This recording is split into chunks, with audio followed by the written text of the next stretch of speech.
Hi, this is Christian, and welcome back to NFL Updates Express, your weekly dose of NFL news. Coming your way, NFL Draft 2015.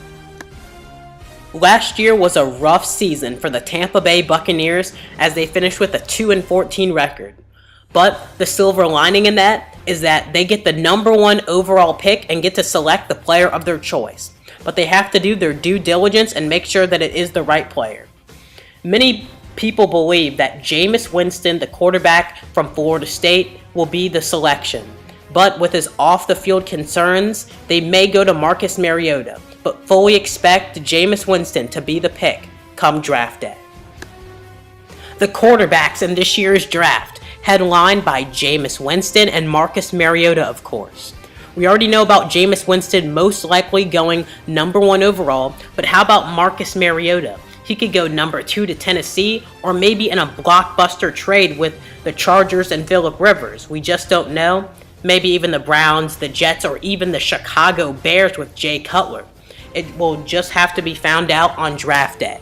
Also, there is Bryce Petty from Baylor. He could go possibly late first round to a team like the New Orleans Saints that are looking for a successor to Drew Brees. And also Brett Hundley or Garrett Grayson. Those are some other quarterback names that could find their way into the second day of the NFL Draft. Last year, NFL teams struck gold at the receiver position, with receivers like Sammy Watkins, Mike Evans, Kelvin Benjamin, Jarvis Landry, and of course, Odell Beckham Jr. headlining that amazing receiver class. This one will be hard to live up to the high expectations fulfilled by the 2014 NFL Draft class, but there are some great receivers in this year's draft, headlined by Amari Cooper from Alabama. The first receiver off the board, though, may be West Virginia's very own Kevin White. He is an intriguing prospect and could go to the Raiders at number 4.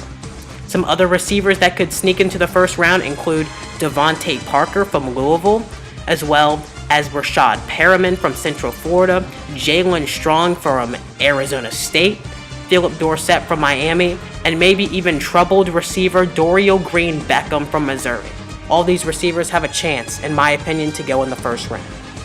For the tight ends, there's not too many big names, but headlining that class is Max Williams from Minnesota. There's also some late round guys that could be selected like Nick O'Leary from Florida State. The running back class, headed by running back from Georgia, Todd Gurley. Now, Gurley is a guy that will probably go mid to late first round, and as long as he can show teams that his knee is not an issue, he should be a first round pick along with the running back from Wisconsin, Melvin Gordon. Melvin Gordon could go to a team like the Cowboys or the Ravens who need a complimentary running back to go with their already starter. Some other late round people, either second round or up to 4th or 5th round, could be guys like Duke Johnson from Miami, Amir Abdullah from Nebraska, TJ Yeldon from Alabama, and Cameron Artis-Payne from Auburn.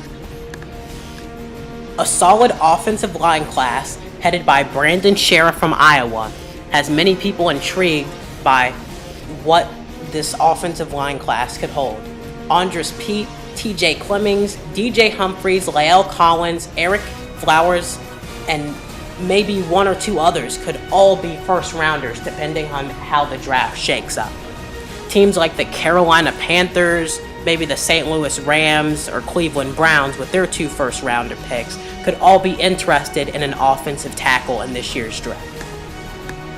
A ferocious group of defensive linemen, headed by perhaps the best player in this year's draft, USC defensive end Leonard Williams. He could go to Tennessee at number 2 or could fall to a team like Jacksonville or maybe the Raiders or Redskins, but definitely in the top 5 for sure.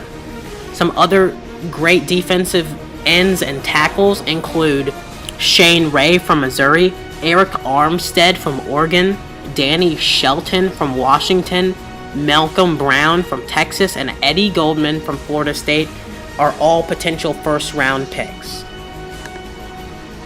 The linebackers, headed by Dante Fowler Jr. of Florida and Vic Beasley of Clemson. The outlook is high for these group of linebackers. Randy Gregory would have been a most likely top 10 pick, but now there's been many that saying he could have a draft day fall due to his legal concerns with failing a drug test, and the linebacker from Nebraska may fall out of favor with teams in the top 10. There are some other linebackers like Bud Dupree of Kentucky, and also guys, maybe Shaq Thompson could sneak into the first round with a team that might fall in love with him and pick him, or also Eric Kendricks from UCLA, Paul Dawson from TCU. There's just a lot of talent in there, and we'll just see what happens when the draft comes up. A studded secondary group headed by cornerback Trey Waynes from Michigan State and Landon Collins, the safety from Alabama. Landon Collins is the only notable safety that I have that could go in the first round, and at the corner position, there are some stacked players. In addition to Trey Waynes, Jalen Collins from LSU, Ronald Darby from Florida State, Kevin Johnson from Wake Forest, Marcus Peters from Washington, and a sleeper Byron Jones could also be. All these players could be a first-round picks potentially. A player that has fallen out of favor due to a big knee injury right before the national championship game is Ifo Ekpe-Alamu, the cornerback from Oregon. If teams find out that his knee's okay, he could be a big steal for a team that could get him in the day 2 or potentially even day 3 of the NFL draft. The NFL draft begins Thursday, April 30th on NFL Network and ESPN.